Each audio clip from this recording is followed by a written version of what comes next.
కాలేజీలు తీసుకొస్తే ఈ ప్రభుత్వం వచ్చిన తర్వాత, ఈ దిక్కుమాలిన ప్రభుత్వం వచ్చిన తర్వాత దీన్ని ప్రైవేటీకరణ వైపు మొగ్గు చూపుతుంది. ఇప్పుడు కాదు, నారా చంద్రబాబు నాయుడు ఎప్పుడు ఉన్నాయని కూడా ప్రైవేటీకరణ వైపు మొగ్గు చూపుతాడు. ఏ రోజు గవర్నమెంట్ సెక్టార్లను బాగు చేయాలనే ఉద్దేశమే లేదు. అంటే గవర్నమెంట్ చేతగాని గవర్నమెంట్ నువ్వు చేయించలేవా? నువ్వు చేయించలేనాడు. నువ్వు ఓట్లేసుకొని ప్రజాస్వామ్యం ఎలా అయ్యావు? నువ్వు ప్రజలకు అందరికి అనుకూలంగా పనిచేయాలా? ఉన్నత వర్గానికి నువ్వు కట్టబెట్టాలా? ఈ దిక్కుమాల మీడియా ఉంది, వాళ్ళకి దిక్కుమాల మీడియా ఉంది.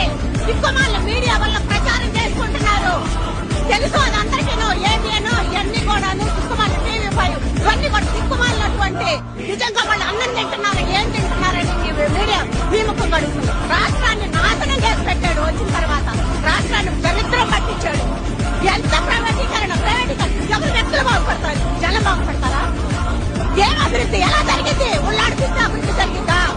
ఉన్నాడు అభివృద్ధి, లేనాడు చదువుకున్న పర్లేదా?